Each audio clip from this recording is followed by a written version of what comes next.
Hello दोस्तों, कैसे हो आप सभी। मैं आपका मेंटर अर्जुन और सबसे पहले तो आप सभी को वेरी गुड इवनिंग। चलिए शुरू करते हैं अपनी क्लासेस को।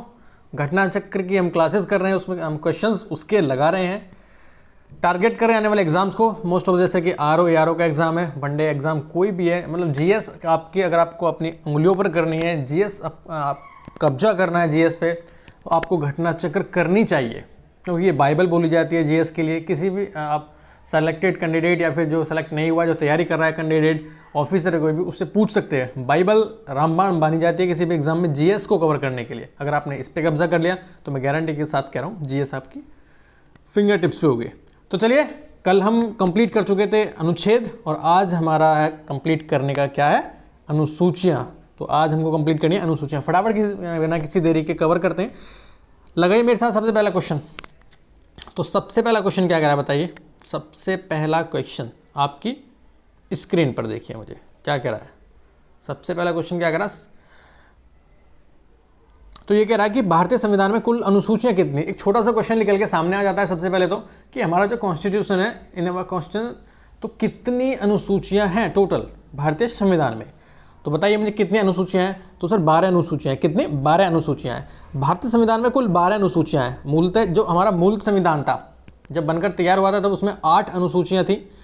धीरे धीरे संशोधन हुए संविधान संशोधन द्वारा, उसमें 9वीं 10वीं 11वीं और 12वीं अनुसूचियों को जोड़ा गया। कौन सी? 9वीं 10वीं 11वीं और 12वीं अनुसूचियों को संविधान में शामिल किया गया था। टोटल कितनी होगी? 12। अगर क्वेश्चन आए कि भारतीय संविधान में मूलतः कितनी अनुसूचियां थी, तो वो थी 8।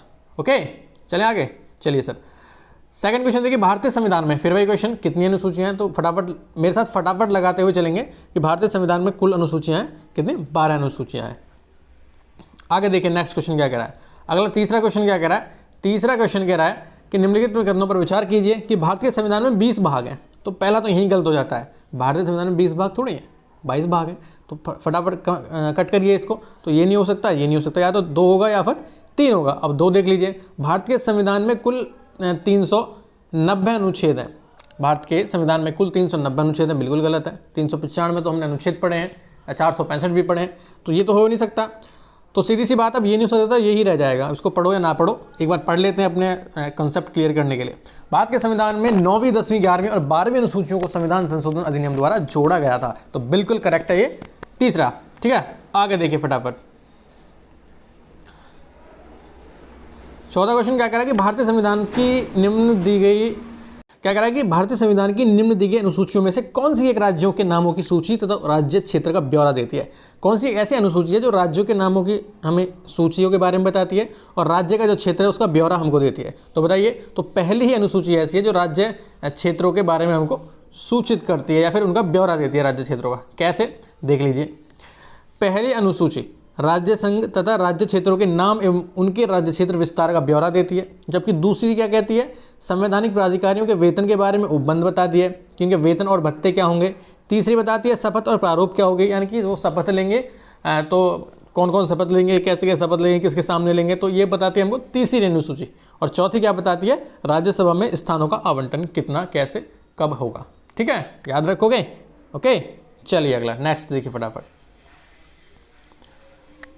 5वां क्वेश्चन क्या कह रहा है, यदि भारत संघ, क्या कह रहा, यदि भारत के एक नए राज्य का सृजन करना हो, मान लिया हमको भारत का एक नया राज्य बनाना हो, तो संविधान की कौन सी अनुसूची हमको संशोधित करना पड़ेगा। बताइए, नए राज्य का सृजन करने के लिए कौन सी अनुसूची में वर्णन दिया गया है। तो पहली अनुसूची में दिया गया है, हम पहले ही पढ़ चुके हैं इस बात को चौथे क्वेश्चन में। ठीक है, दूसरी में पता है हमको क्या है, तीसरी में भी पता है और चौथी में भी क्या है। तो पहली इसमें याद रखिएगा, पहली रखेगा राज्य क्षेत्र के ब्यौरे से संबंधित है ये। अगर हम उसको कुछ उसका नामकरण करना हो या सृजन करना हो तो पहली अनुसूची में। ओके, चलिए फटाफट अगला क्वेश्चन देखिए। नेक्स्ट क्या कह रहा है, छठा क्वेश्चन, भारत के संविधान की चौथी अनुसूची विवेचित करती है। चौथी अनुसूची में क्या दिया है बताइए मुझे। भारत के संविधान की चौथी अनुसूची में दिया है राज्यसभा में स्थानों का आवंटन। 4 अनुसूचियां अब तक आपको याद हो जानी चाहिए मेरे साथ, क्योंकि हम 4 अनुसूचियों के बारे में 6 क्वेश्चनों में पढ़ चुके हैं। पहली में राज्य क्षेत्र का, राज्यों का जो सृजन है और उसका ब्यौरा है वो पहली अनुसूची में दे रखा है। जबकि दूसरी अनुसूची में क्या है ये भी हम देख चुके हैं। तो दूसरी अनुसूची में क्या था, देखिए इधर दूसरी अनुसूची में था संवैधानिक प्राधिकारियों के वेतन। वेतन और भत्ते जो हैं वो दूसरी अनुसूची में है, शपथ और प्रतिज्ञान क्या है, तीसरी अनुसूची में है, और राज्यसभा में सीटों का आवंटन है चौथी अनुसूची में। याद रहेगा? जी सर याद रहेगा। देखिए 7वां क्वेश्चन क्या कह रहा है। 7 क्वेश्चन कह रहा है कि भारतीय संविधान की तृतीय अनुसूची में निम्न में से क्या उपबंधित है। तृतीय अनुसूची, तीसरी अनुसूची में क्या है, क्या हो सकता है? शपथ और प्रतिज्ञान तो नहीं है? जी सर बिल्कुल ठीक है। तो कैसे? संघ के मंत्री के लिए शपथ का प्रारूप, संघ के मंत्री के लिए शपथ का प्रारूप, उच्चतम न्यायालय के मुख्य न्यायाधीश द्वारा ली जाने वाली शपथ प्रारूप, ये हो सकता है क्या? बिल्कुल। भारत के राष्ट्रपति के लिए पद की शपथ क्या होगी? संसद के सदस्य द्वारा ली जाने वाली शपथ का प्रारूप। अब आप मुझे ये बताइए इन चारों में से कौन कौन शपथ ले सकता है? तो एक चीज हमेशा ध्यान रखना, इसमें भारत के राष्ट्रपति के लिए पद और शपथ का प्रारूप नहीं दिया गया है। इसमें संघ के मंत्रियों के लिए बात है, उच्चतम न्यायालयों के मुख्य न्यायाधीशों के लिए बात है, न्यायाधीशों के लिए बात है, संसद के सदस्यों द्वारा शपथ की बात है, लेकिन राष्ट्रपति के शपथ की बात नहीं है। याद रखोगे? जी सर। तो यहीं से आपका क्वेश्चन बन जाएगा। तो आंसर हो जाएगा 1, 2 और 4, क्योंकि 3 होगा नहीं, और 3 नहीं होगा तो 3 इसमें भी है, इसमें भी, और इसमें ये कट जाएंगे। ठीक है, आगे चलिए फटाफट। नेक्स्ट क्या करा, एक बार ओवरव्यू ले लेते हैं कैसे कैसे, मतलब किस किस का है। तो भारतीय संविधान की तृतीय अनुसूची शपथ या प्रतिज्ञान के प्रारूप को वर्णित करती है, उससे संबंधित है। इस अनुसूची में निम्न द्वारा ली जाने वाली पद तथा गोपनीयता की शपथ या प्रतिज्ञान का प्रारूप दिया गया। कौन कौन ले सकते हैं? संघ के मंत्री, संसद के निर्वाचन के अभ्यर्थी, संसद के सदस्य, उच्चतम न्यायालय के न्यायाधीश और भारत के महालेखा नियंत्रक परीक्षक, ये भी ले सकते हैं जी, इसमें इनके बारे में भी दिया गया है। उसके बाद किसी राज्य के मंत्री के बारे में भी, उसके बाद राज्य विधानमंडल के निर्वाचन के अभ्यर्थी भी, राज्य विधानमंडल के सदस्य भी, उच्च न्यायालयों के न्यायाधीश भी। तो कौन नहीं ले सकता? कि राष्ट्रपति जो शपथ होती है वो इसमें नहीं दी गई है, इसमें वर्णन नहीं किया गया है। ओके, वर्णन कहां पर किया गया है? संविधान के अनुच्छेद 20 में इसका वर्णन किया गया है, तृतीय अनुसूची में नहीं है। ठीक है, चलिए नेक्स्ट 8वां क्वेश्चन देखिए। सूची 1 को सूची 2 सम्मिलित करना है फटाफट। तो देखिए पहली सूची क्या कह रहा है? सूची 1 सूची 2, संविधान की अनुसूची 4, 6, 8वीं और 9वीं किससे संबंधित है? तो हमने पढ़ा है कि 8वीं अनुसूची तो शायद भाषा से संबंधित है, इसे तो लगा सकते हो ना। सर मुझको वो भी याद नहीं आ रहा, बिल्कुल नहीं आ रहा होगा। तो चौथी तो पता है ना किससे संबंधित है? राज्यसभा में सीटों का आवंटन, तो राज्यसभा से लगा दीजिए। तो ए का क्या हो जाएगा? 3। 8वीं क्या है? भाषा। ठीक है, और 6ठी किससे संबंधित है बताइए मुझे? 6ठी आपकी जनजातीय क्षेत्रों से, और 9वीं है भूमि सुधार से। तो देखिए हमको नहीं पता सर, मुझे नहीं पता किसी के बारे में, मुझे पता है कि चौथी अनुसूची मैंने अब तक पढ़ी है और वो है राज्यसभा से। तो ए का 3 लगा लीजिए इधर मेरे साथ आगे, ए का 3। जब ए का 3 हो जाएगा तो ए का 3 किस में है? इसमें है सिर्फ सी में, तो यही हो जाएगा इसका आंसर, तो सी वाला। बाकी ये नहीं हो सकता, ये नहीं हो सकता और ये नहीं हो सकता। ठीक है, आगे देखिए इसका कॉन्सेप्ट। चौथी अनुसूची में राज्यसभा में सीटों का आवंटन। 6ठी में क्या है? असम, मेघालय, त्रिपुरा और मिजोरम जो राज्य हैं उनके जनजातीय जो क्षेत्र हैं, यानी कि ट्राइबल जो एरिया हैं उनके बारे में। उसके बाद 8वीं में भाषाएं हैं, 9वीं में क्या है? भूमि सुधार। ठीक है, अब तक आपको 9 याद हो गए 9 याद? टोटली 12 अनुसूचियाँ हैं, तो अब तक आपको 9 याद हो चुकी हैं। अब आपके यही रिपीट होते रहेंगे और आप मेरे साथ आज अनुसूचियाँ कंप्लीट करके जाओगे। ओके, क्या करके जाओगे? कंप्लीट करके जाएंगे सर। बिल्कुल ठीक है। देखिए 9वीं सूची 1 सूची 2 सम्मिलित करना है। देखो 7वीं है, 8वीं है, 9वीं है और 10वीं है। सर मुझे नहीं पता, मुझे तो 7वीं नहीं पता, बाकी 8वीं और 9वीं मैंने पिछले क्वेश्चन में ही पढ़ी है, तो इसका बता दीजिए मुझे। बिल्कुल, तो 8वीं तो भाषाओं से संबंधित है ना, तो बी का 1 लगा दीजिए। तो बी का 1 एक तो इसमें हो जाएगा और एक इसमें हो जाएगा, सी में।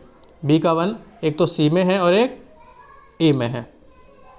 ठीक है, तो ना तो इसका बी हो सकता है और ना इसका डी हो सकता है, इनमें से हो सकता है ए में से या सी में से। अब 10वीं अनुसूची को दल बदल से संबंधित है। सर मुझे नहीं पता था ये, मुझे तो 9वीं पता था। 9वीं थी आपके जो हमारी कुछ अधिनियम को विधि मान्यकरण के लिए 9वीं अनुसूची थी। ठीक है सर, तो बताइए मुझे क्या हो सकता है? चलिए लगाइए मेरे साथ। तो इसका आंसर हो जाएगा सी, यानी कि ए का तो हो जाएगा 3, ए का तो हो जाएगा 3। विधायी शक्तियों का वितरण कैसे होगा? उसके बाद बी का हो जाएगा 1, 8वीं हो जाएगा भाषाएं। उसके बाद सी का हो जाएगा 4, 9 का हो जाएगा ये कुछ अधिनियमों का विधि मान्यकरण, और आपका जो आपका डी है उसका हो जाएगा 2, दल परिवर्तन। याद रखोगे? याद रखोगे? 10 अनुसूचियां याद हो गई, 10 अनुसूचियां याद हो चुकी हैं जी सर। आगे चलिए फटाफट। एक सूची, अनुसूची, सूची 2, फिर हमको मिलाना है। तो 7वीं बताइए मुझे। सर मुझे याद नहीं आ रहा अभी थोड़ा सा। सर 8वीं तो याद आ रहा है ना, 8वीं भाषा तो बी का हो जाएगा 1। 9वीं याद आ रहा है ना, कुछ अधिनियमों का विधि मान्यकरण, कुछ अधिनियमों का विधि मान्यकरण, सर ये भी याद आ रहा है। अब तो 7वीं आ रहा होगा, संघ राज्य तथा संवर्ती सूची, संघ राज्य तथा संवर्ती सूची, और 10वां भी याद आ रहा होगा, दल परिवर्तन। तो लगा लीजिए फटाफट। ए का हो जाएगा 3, बी का हो जाएगा 1, सी का हो जाएगा 4 और डी का हो जाएगा 2। ठीक है, आगे देखिए फटाफट। नेक्स्ट क्वेश्चन क्या कह रहा है? 11वां, किस प्रधानमंत्री के कार्यकाल के दौरान भारत के संविधान में 9वीं अनुसूची को पुनर्स्थापित किया गया था? तो 9वीं अनुसूची किसमें थी? जवाहरलाल नेहरू के काल में। कैसे? भारत के प्रथम प्रधानमंत्री जवाहरलाल नेहरू के कार्यकाल के दौरान भारत के संविधान में 9वीं अनुसूची को पुनर्स्थापित किया गया। 9वीं अनुसूची को प्रथम संविधान संशोधन अधिनियम 1951 द्वारा पुनर्स्थापित किया गया था। कौन सा? पहला जो संविधान संशोधन हुआ था हमारे कॉन्स्टिट्यूशन में 1951 में, उसमें क्या जोड़ा गया था? तो बच्चों उसमें जोड़ा गया था 9वीं अनुसूची को। किसको? 9वीं अनुसूची को। और ये किस से संबंधित थी? ये संबंधित थी हमारे, इसके अंतर्गत शामिल किए गए जाने वाले अधिनियम, जितने भी एक्ट हैं और जितने भी रूल्स और रेगुलेशन हैं के विधि मान्यकरण और उन्हें न्यायिक उन्मुक्ति प्रदान करने का उपबंध इसमें शामिल था। याद रखिएगा, इसका मुख्य उद्देश्य तत्कालीन समय में जमींदारी उन्मूलन, जो जमींदारी चल रही थी उसका उन्मूलन हेतु निर्मित किए जाने वाले भूमि सुधार कानूनों को न्यायालय में चुनौती दिए जाने से रोकना था। याद रखोगे, भूमि सुधार से कौन सी अनुसूची थी? तो 9वीं अनुसूची थी। सर कौन सी? 9वीं अनुसूची। फटाफट देखिए 12वां क्वेश्चन क्या कह रहा है कि राज्य भूमि सुधार अधिनियमों को संवैधानिक सुरक्षा प्रदान करने हेतु सम्मिलित किया गया है। तो भूमि सुधार किस में पढ़ा है हमने? फटाफट 9वीं अनुसूची। अगला देखिए, निम्नलिखित कथनों पर विचार करना है। क्या विचार करना है? भारत की, क्या कह रहा है सर? भारत की संसद किसी कानून विशेष को भारत के संविधान की 9वीं, ये तो समझ ही नहीं आ रहा कैसे कैसे।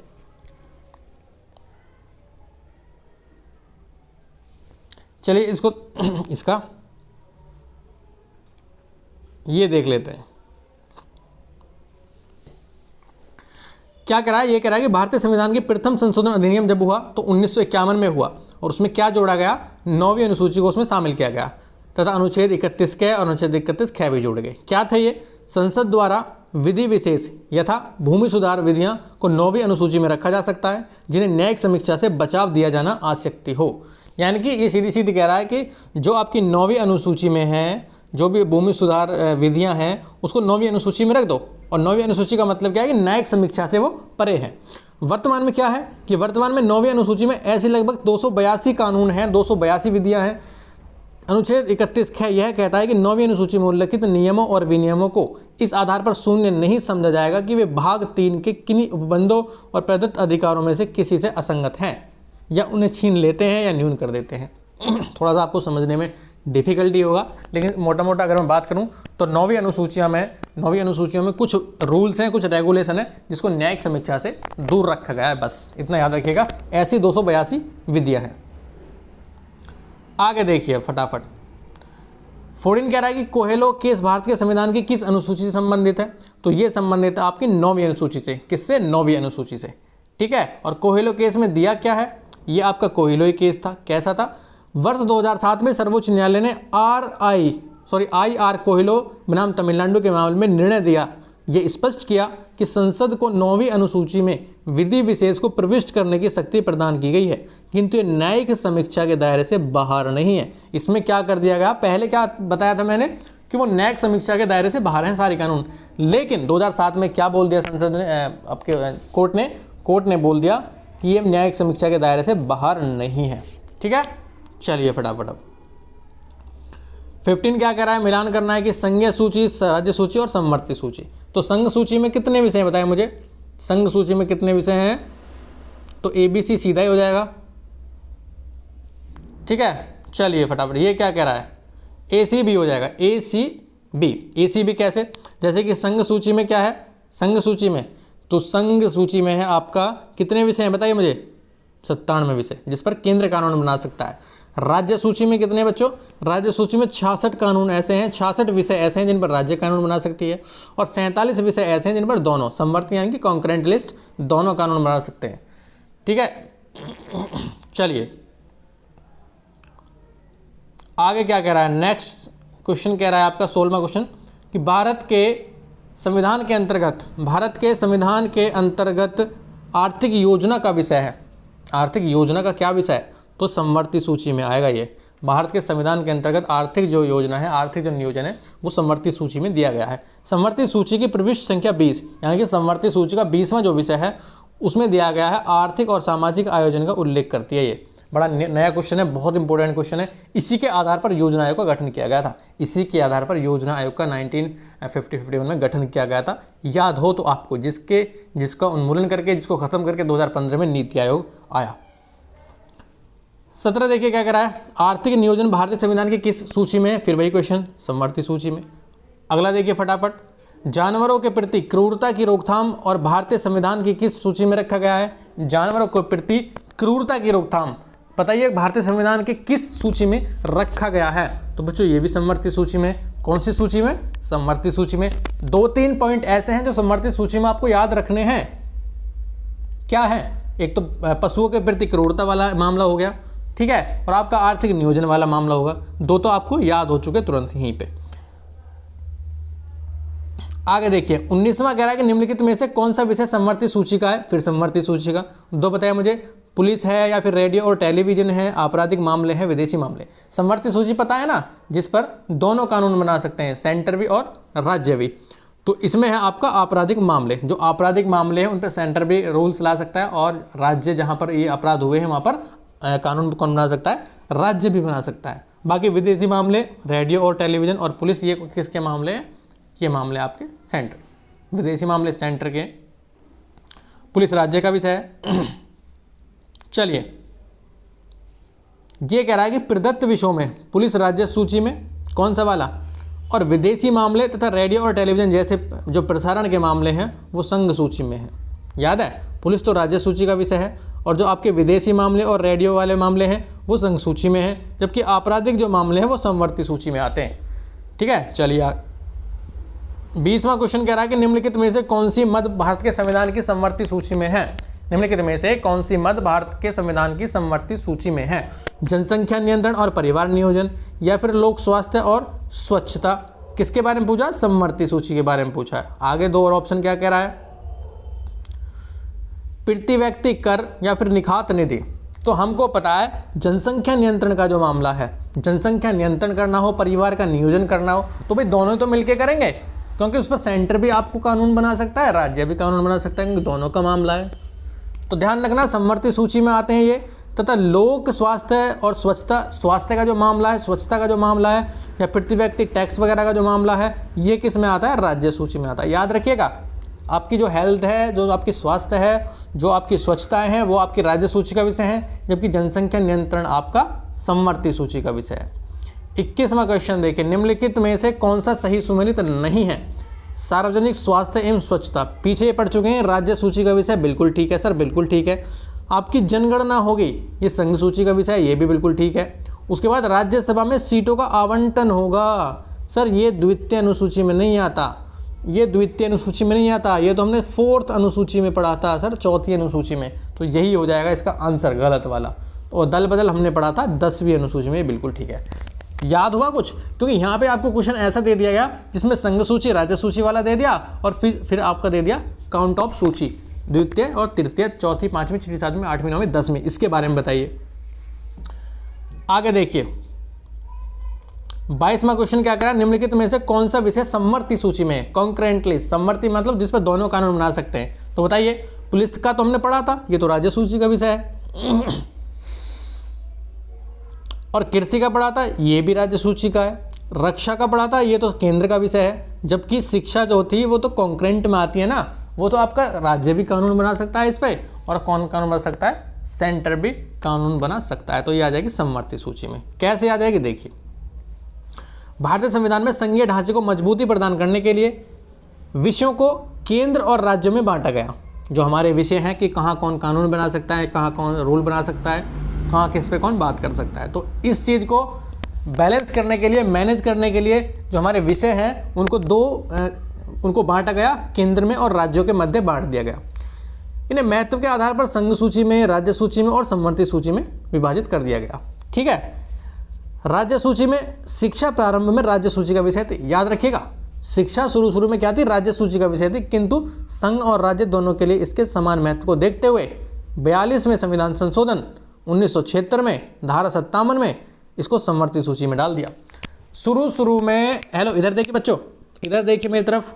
शुरू में क्या थी, शिक्षा जो थी वो राज्य उस पर कानून बना सकता था केवल, लेकिन फिर क्या हुआ भाई, शिक्षा तो एक ऐसा विषय है जिस पर सभी का महत्व है, राज्य का भी महत्व है और केंद्र का भी महत्व है। तो 42वें संविधान संशोधन द्वारा 1976 में इसको समवर्ती सूची में डाल दिया गया, जबकि आपका कृषि, पुलिस ये राज्य सूची के विषय है और रक्षा संघ सूची का विषय है। ठीक है, चलिए 23वां क्वेश्चन। ये कह रहा है कि शिक्षा जो प्रारंभ में राज्य सूची का विषय था उसे समवर्ती सूची में स्थानांतरित किया गया, कौन से संविधान संशोधन द्वारा? तो हमने पढ़ा था 42वें संविधान संशोधन 1976 द्वारा। चलिए फटाफट अगला क्वेश्चन देखिए क्या कह रहा है। 24वां क्वेश्चन कह रहा है कि भारतीय संविधान के किस संशोधन में वनों को राज्य सूची से समवर्ती सूची में स्थानांतरित किया गया? पहले क्या किया गया था? पहले क्या किया गया था, जैसे ही शिक्षा को समवर्ती सूची में डाला गया, ऐसे ही वनों को भी समवर्ती सूची में डाल दिया गया। किसमें? समवर्ती सूची में। और कौन सा संविधान संशोधन था वो भी 42वां ही संविधान संशोधन था।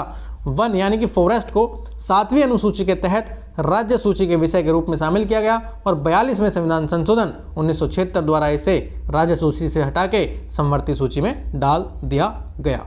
ठीक है, चलिए 25वां क्या कह रहा है सर? 25वां कह रहा है कि भारत के संविधान के अंतर्गत विषय तथा संबंधित सूची के बारे में हमको फिर सम्मिलित करना है, जो ठीक नहीं है इसको पढ़ना, कौन सा इसमें गलत है।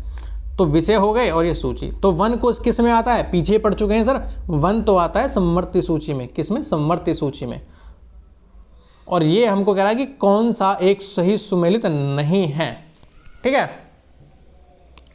उसके बाद शेयर बाजार, डाक बचत बैंक और जन स्वास्थ्य। तो ध्यान रखिएगा कैसे कैसे। तो बिल्कुल वन तो ठीक दे रखा है, समवर्ती सूची में है। उसके बाद जन स्वास्थ्य भी की हमने पढ़ा था, राज्य सूची में स्वास्थ्य का। उसके बाद डाकघर और बचत का जो मामला था वो संघीय मतलब केंद्र का मामला था। जो शेयर बाजार हैं वो समवर्ती में नहीं आएंगे बच्चों, वो संघ में आएंगे। तो इसमें गलत क्या हो जाएगा? बी ही इसमें गलत हो जाएगा। ठीक है, 26वां देखिए फटाफट मेरे साथ। ये क्या कह रहा है? ये कह रहा है कि सूची 1 को सूची 2 सम्मिलित करना है। केंद्र सूची, राज्य सूची, समवर्ती सूची और अवशिष्ट विषय। देखो यहाँ पर कुछ नया आया है, अवशिष्ट विषय। अवशिष्ट विषय तो केंद्र सूची का बताइए मुझे। केंद्र सूची आपकी जनगणना, क्या पढ़ा था हमने बच्चों? जनगणना जो केंद्र सूची का विषय है। और राज्य सूची का क्या पढ़ा था सर? पुलिस वाला हमने राज्य सूची का विषय पढ़ा था। तो ए का तो आपका 3 लगा लीजिए, इसमें है, और बी का लगा लीजिए 1, इसमें है। तो यही इसका आंसर हो जाएगा। और सी का समवर्ती सूची आ जाएगी आपकी जनसंख्या नियंत्रण जो है तो समवर्ती सूची का विषय है। और आपका डी यानी कि अवशिष्ट विषय जो है वो अंतरिक्ष अनुसंधान जो है अवशिष्ट विषय है। ठीक है, याद रखोगे? जी सर।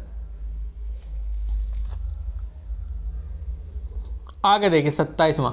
भारतीय संविधान के निम्नलिखित में से कौन से प्रावधान शिक्षा पर प्रभाव डालते हैं? भारतीय संविधान के निम्नलिखित में से कौन से प्रावधान शिक्षा पर प्रभाव डालते हैं? राज्य के नीति निर्देशक तत्व, बिल्कुल ठीक है। ग्रामीण और शहरी स्थानीय निकाय, ये बिल्कुल। उसके बाद 5वीं अनुसूची, 6ठी और 7वीं अनुसूची।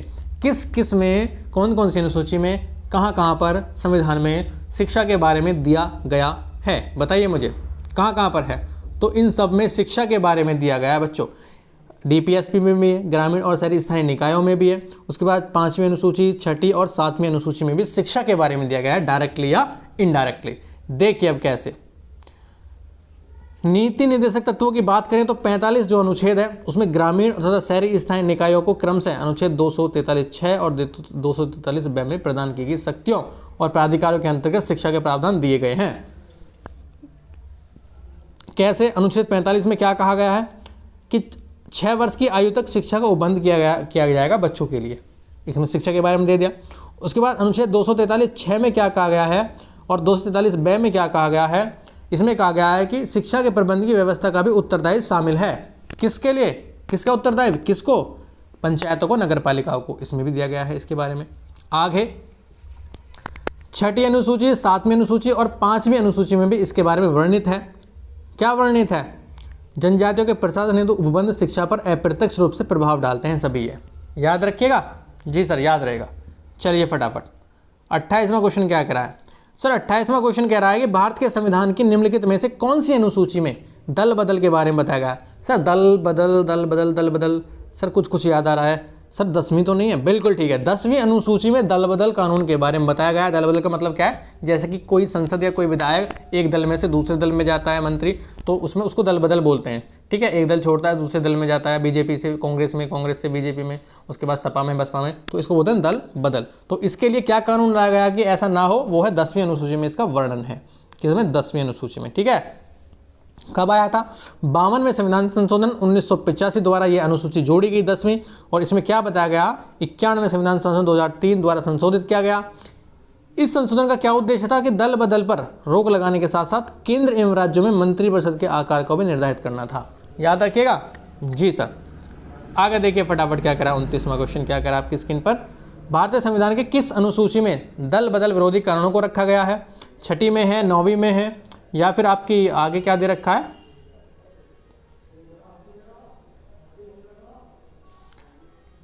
10वीं में है, या फिर उपरोक्त में से किसी में नहीं। तो बच्चों किस में? 10वीं अनुसूची में दल बदल के बारे में दिया गया है। आगे देखिए 30वां क्वेश्चन क्या कह रहा है? भारतीय संविधान की 10वीं अनुसूची का संबंध है, किससे संबंध है? सर दल बदल से। बिल्कुल ठीक है, आगे चलिए फटाफट। भारतीय संविधान की 10वीं अनुसूची का संबंध है, किससे संबंधित है सर? सर दल बदल से। बिल्कुल ठीक है, पहला। चलिए आगे। भारतीय संविधान की 7वीं अनुसूची, बताए मुझे, 7वीं अनुसूची के अंतर्गत संघ सूची में निम्नलिखित में से किसका उल्लेख नहीं है? बच्चों नहीं है, इसको जरूर पढ़ना, यहाँ पर कंफ्यूज हो जाते हैं और गलत हो जाता है। तो किसका उल्लेख नहीं है 7वीं अनुसूची में, संघ सूची में? तो सर गैस के बारे में नहीं दिया गया संघ में, यानी कि केंद्र है वो गैस के मामले पर कानून नहीं बना सकती। कैसे कैसे, ये हमको पढ़ना पड़ेगा। विकल्पों में दिए गए विषयों में जैसे कि बैंकिंग है, बीमा है, जनगणना है, ये आदि जितने भी विषय हैं, ये किसके विषय हैं? केंद्र के विषय हैं। किसके हैं? संघ के विषय हैं, केंद्र के विषय हैं। जबकि गैस जो है वो राज्य सूची का विषय है। बच्चों किस सूची का? राज्य सूची का। ठीक है, चलें आगे। जी सर, चलिए 33वां कह रहा है कि निम्नलिखित में से कौन सा विषय भारतीय संविधान की संघ सूची से संबंधित नहीं है? फिर वही पूछा है कि संघ सूची से कौन सा संबंधित नहीं है। तो कृषि का जो मामला है वो मामला है आपका किसका? राज्य सूची का। किसका है बच्चों? राज्य सूची का। जबकि आपका रक्षा, रेलवे और वैदेशिक जितने भी मामले हैं, ये मामले हैं आपका संघ सूची के। ठीक है, तो आंसर हो जाएगा इसका डी। चलिए फटाफट, भारतीय संविधान की 7वीं अनुसूची के अंतर्गत राज्य सूची में निम्न में से किसका उल्लेख है? राज्य सूची में कौन सा विषय आता है बताइए मुझे। तो सर शिक्षा तो नहीं आएगा, क्योंकि शिक्षा पहले तो राज्य सूची में था, अब आ गया वो समवर्ती सूची में, तो ये तो हो नहीं सकता। उसके बाद विद्युत जो है सर, वो तो मामला आपका समवर्ती सूची का है, क्योंकि बिजली का जो मामला है वो भी समवर्ती सूची का, तो ये नहीं हो सकता। सर राज्य सूची का तो पुलिस का मामला है, सर ये हो जाएगा आपका आंसर। तो रेलवे जो पुलिस है वो किसके अंतर्गत आती है? राज्य सूची में। और वन का जो मामला है वो समवर्ती सूची में। तो ये तीनों समवर्ती सूची के हैं, ए, बी और डी, जबकि सी है आपका रेलवे जो है वो है आपका राज्य सूची का। ठीक है, चलिए अब आगे 35वां क्वेश्चन क्या कह रहा? सर 35वां क्वेश्चन कह रहा कि निम्न में से कौन राज्य सूची में है? फिर वही क्वेश्चन है कि राज्य सूची में निम्न में से क्या है? तो रेलवे जो पुलिस है आपकी वो राज्य सूची में है, बाकी जनगणना, निगम कर, आर्थिक सामाजिक नियोजन ये है आपके एक संघ सूची में है, और ये है आपका समवर्ती सूची में। तो क्या है ये वाला रेलवे पुलिस, ये है आपका राज्य सूची में। ठीक है, 36वां देखिए, पंचायती राज विशेष निम्नलिखित में से किस सूची में सम्मिलित है? पंचायती राज का जो मामला है, आपके जो गांव में पंचायती राज है वो किस सूची से संबंधित है? तो ये है आपका राज्य सूची से। किससे बच्चों? राज्य सूची से। पंचायतों का जो भी मामला है उस पर कौन कानून बनाएगा? उस पर राज्य कानून बनाएगा। संविधान की 7वीं अनुसूची के अंतर्गत राज्य सूची के प्रविष्ट 5 में, यानी कि 5वां जो विषय है उसमें स्थानीय शासन यानी कि पंचायती राज के बारे में बताया गया है। आगे देखिए 37वां क्या कह रहा है? निम्नलिखित में से कौन सा विषय भारतीय संविधान की 7वीं अनुसूची की सूची 3 समवर्ती सूची में शामिल है? निम्नलिखित में से कौन सा विषय भारतीय संविधान की 7वीं अनुसूची की सूची 3 समवर्ती सूची में शामिल है? तो ये है आपकी दंड प्रक्रिया। दंड प्रक्रिया किस में शामिल है बच्चों? समवर्ती सूची में। किसमें? समवर्ती सूची में, याद रहेगा। जबकि पुलिस है राज्य सूची में, लोक व्यवस्था है ये आपकी समवर्ती सूची में। कैसे कह रहा है? पुलिस किस में है? रेलवे पुलिस या फिर ग्राम पुलिस, वो है आपकी किसमें? राज्य सूची में। और कारागार भी राज्य सूची में, लोक व्यवस्था भी राज्य सूची में है, ठीक है। जबकि आपकी दंड प्रक्रिया जो है, दंड प्रक्रिया है आपकी समवर्ती सूची में। इसको जरूर याद रखना, बहुत बड़ा क्वेश्चन है ये, बहुत इंपॉर्टेंट क्वेश्चन है। यहाँ पर कन्फ्यूज हो जाओगे और पता नहीं चलेगा कि आंसर कैसे गलत हो गया। ओके, चलिए 38वां क्वेश्चन क्या कह रहा है बताइए मुझे। विवाह का मामला हो, विवाह या फिर विच्छेद का मामला हो, गोद लेना हो, ये कौन सी अनुसूची में है? तो सर ये तो सूची 3 के समवर्ती सूची में है मामला। बिल्कुल ठीक है, बिल्कुल ठीक है। विवाह का मामला हो, विवाह विच्छेद का मामला हो, गोद लेना हो, गोद देना हो, ये आपका समवर्ती सूची का विषय। किसका बच्चों? समवर्ती सूची के सूची 3 का विषय है ये, याद रखिएगा। जी सर, याद रहेगा। चलिए आगे फटाफट। 39वां, भारतीय संविधान की 7वीं अनुसूची का संबंध राज्य के विधानमंडल के निर्वाचन, कौन सा है? राज्य का जो विधानमंडल है उसके निर्वाचन के बारे में कौन सी सूची में दिया गया है? तो सर ये दिया गया आपका सूची 1 में और आपका सूची 2 में। तो उत्तर हो जाएगा इसका ए और सी, यानी कि आपका संघ सूची और राज्य सूची दोनों में इसके बारे में दिया गया है। कैसे? पढ़ते हैं, चलिए आगे। भारतीय संविधान की 7वीं अनुसूची की सूची 1 जो संघ सूची से संबंधित है, उसमें जो 72वां विषय है उसमें संसद के लिए, राज्य विधानमंडलों के लिए और राष्ट्रपति और उपराष्ट्रपति के पदों के लिए निर्वाचन या निर्वाचन आयोग की व्यवस्था की गई है, याद रखिएगा। जी सर। जबकि सूची 2 है जो राज्य सूची से संबंधित है, उसका जो 37वां विषय है उसमें संसद द्वारा बनाई गई किसी विधि के उपबंधों के अधीन रहते हुए राज्य विधानमंडल के निर्वाचन का संबंध राज्य के विधानमंडल के निर्वाचन से है। तो दोनों में दिया गया है, एक तो संघ सूची में भी इसके बारे में है और राज्य सूची में भी इसके बारे में, तो थोड़ा सा कंफ्यूज है और ए और सी इसका आंसर हो जाएगा। 40वां देखिए क्या कह रहा है। सरकारों द्वारा शुल्क एवं कर लगाने का अधिकार संविधान की किस अनुसूची में है? टैक्स लगाने का अधिकार जो है, गवर्नमेंट टैक्स लगाती है, वो किस अनुसूची में है? तो ये आपकी 7वीं अनुसूची में है। कौन सी अनुसूची में है? 7वीं अनुसूची में। ठीक है, कौन सी अनुसूची में बच्चों? 7वीं अनुसूची में। चलिए, टैक्स कौन लगा सकता है? समवर्ती सूची का विषय है, राज्य भी और आपका सेंटर भी। उसके बाद 41वां देखिए क्या कह रहा है।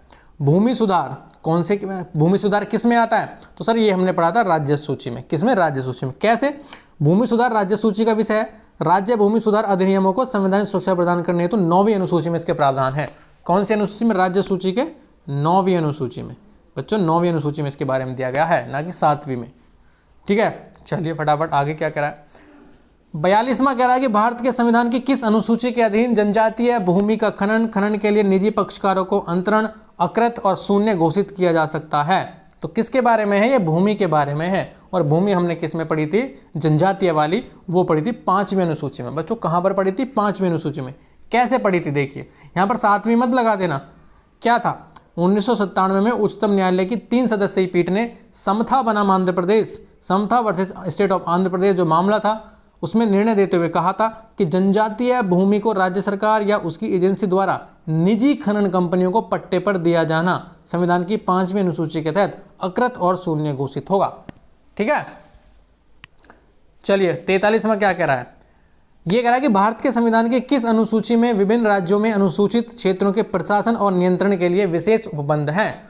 तो ये है आपकी 5वीं अनुसूची में। किसमें बच्चों? 5वीं अनुसूची में क्या दिया गया है? अनुसूचित क्षेत्रों के प्रशासन जो है वो है आपका 5वीं अनुसूची में। कैसे है? हमने पढ़ा था कि संविधान की 5वीं अनुसूची में असम, मेघालय, त्रिपुरा और मिजोरम, चारों स्टेट को याद रखना। असम, मेघालय, त्रिपुरा, मिजोरम। बताया मुझे, असम, मेघालय, त्रिपुरा, मिजोरम, AMTM, असम, मेघालय, त्रिपुरा, मिजोरम। क्या कह रहा है? से भिन्न भारत के राज्य, अनुसूचित क्षेत्र और अनुसूचित जनजातीय के प्रशासन और नियंत्रण के संबंधित जितने भी उपबंध है वो दिए गए हैं आपकी 5वीं अनुसूची में। कौन से में? 5वीं अनुसूची में। चलिए फटाफट। भारत के संविधान में 5वीं अनुसूची और 6ठी अनुसूची के उपबंध निम्नलिखित में से किस लिए किए गए हैं? तो बच्चों ये किसके लिए किए गए हैं? अनुसूचित जनजातियों के हितों के संरक्षण के लिए। अनुसूचित जनजातियों के हितों के संरक्षण के लिए, याद रहेगा। जी सर। 45वां क्वेश्चन क्या कह रहा है? 45वां कह रहा है कि संविधान की जो छोटी अनुसूची है, इनमें से किस राज्य में लागू नहीं होती? बताइए मुझे, छठी अनुसूची निम्नलिखित में से किस राज्य में लागू नहीं होती? तो उसमें तो नहीं होगी जिसमें पांचवी अनुसूची में राज्य हैं। तो पांचवी अनुसूची में कितने राज्य हैं? 4 राज्य। कौन से? AMTM, यानी कि असम, मेघालय, त्रिपुरा और मिजोरम। तो इनमें से देख लिए, तो त्रिपुरा नहीं, आपका कौन सा नहीं हो सकता? मणिपुर नहीं हो सकता बच्चों। कौन सा नहीं हो सकता? मणिपुर नहीं हो सकता। जो छठी अनुसूची है बच्चों वो किससे संबंधित है? उसमें 4 राज्य आते हैं, असम, मेघालय, त्रिपुरा और मिजोरम। तो इसमें मणिपुर दे रखा है, ये ही होगा इसका आंसर। तो यहाँ पर ये सूची लागू नहीं होती। ठीक है, चले आगे। जी सर, फटाफट कंप्लीट करते हैं। 40वां क्वेश्चन कह रहा है आपकी स्क्रीन पर कि भारतीय अनुसूची की छठी अनुसूची निम्नलिखित में से किन राज्यों के जनजातीय क्षेत्रों के प्रशासन से संबंधित है? तो कौन कौन से वो 4 राज्य थे? इसमें 3 ही दिए हैं, असम, मेघालय, त्रिपुरा और मिजोरम। तो यही हो जाएगा। ठीक है, चलिए आगे। भारतीय संविधान की छठी अनुसूची, फिर वही छठी अनुसूची, किस राज्य में लागू होती है? तो किस में होगी? असम, मेघालय, त्रिपुरा और मिजोरम। तो त्रिपुरा आ जाएगा इसमें, बाकी नागालैंड नहीं है उसमें, सिक्किम नहीं था और ये भी नहीं था। चलिए फटाफट आगे। संविधान की 11वीं अनुसूची बच्चों, 11वीं अनुसूची, आपको 10 अनुसूची याद हो चुकी है कंप्लीट। अब हम देख रहे हैं 11वीं अनुसूची निम्नलिखित में से किससे संबंधित है? तो ये संबंधित है हमारी पंचायती राज से। और पंचायती राज कहाँ का विषय है? राज्य का विषय है। ये याद रहेगा? जी सर, याद रहेगा। कैसे कैसे? 73वां संविधान संशोधन होता है 1992 में। इसमें 11वीं अनुसूची जोड़ी गई। कौन सी बच्चों? 11वीं अनुसूची जोड़ी गई। इसमें कुल 29 विषय हैं। कौन कौन से? जैसे कि मत्स्य उद्योग हो गया, पेयजल है, गरीबी का उन्मूलन है, परिवार कल्याण, महिला एवं बाल विकास, सार्वजनिक वितरण प्रणाली, ये सभी जितने भी विषय हैं 29 विषय, ये 11वीं अनुसूची में जोड़े गए। किसके अंतर्गत हैं? ये पंचायती राज के अंतर्गत। ठीक है, पंचायतों को सशक्त बनाने के लिए। 49वां क्वेश्चन देखिए फटाफट, लास्ट क्वेश्चन है आज का। भारत की संविधान की 11वीं अनुसूची में कितने विषय हैं? भारत के संविधान की 11वीं अनुसूची में कितने विषय हैं? तो कितने विषय हैं बच्चों? 29 विषय हैं सर। कितने विषय हैं? 29 विषय हैं। कितने? 29 विषय। ठीक है, तो चलिए आज का सेशन कंप्लीट होता है और आपकी लगभग आधे घंटे की क्लास कंप्लीट हो चुकी है। हम 50 क्वेश्चन इसमें लगा चुके हैं, ऑलमोस्ट 50 क्वेश्चन लगा चुके हैं। तो मेरे साथ इसी टाइम जुड़ना, 7:15 बजे आपकी क्लास होती है आपकी पॉलिटी की, तो बिल्कुल नहीं मिस करना है। कैसे भी आपको करनी है, मेरे साथ कंप्लीट करनी है घटना चक्र, अगर आपको जीएस में कब्जा करना है। ठीक है, तो थैंक यू फॉर वॉचिंग यार, शेयर जरूर करना। और आप सभी को सबसे पहले बहुत बहुत आपको थैंक यू। आप हमारी फैमिली जो आपने 2.5K तक हमारी फैमिली को पहुंचाया है। आपसे एक रिक्वेस्ट है कि हमारा टारगेट है कि इस जो महीना हम 5K तक अपनी फैमिली को लेके जाएं। कहां तक? 5K तक। तो थैंक यू फॉर वॉचिंग। दबा के शेयर करो यार, एक कंटेंट, एक आपका क्वालिटी कंटेंट है सब तक पहुंचना चाहिए। ठीक है, चलिए, थैंक यू फॉर वॉचिंग। याद रखना, ख्याल रखना।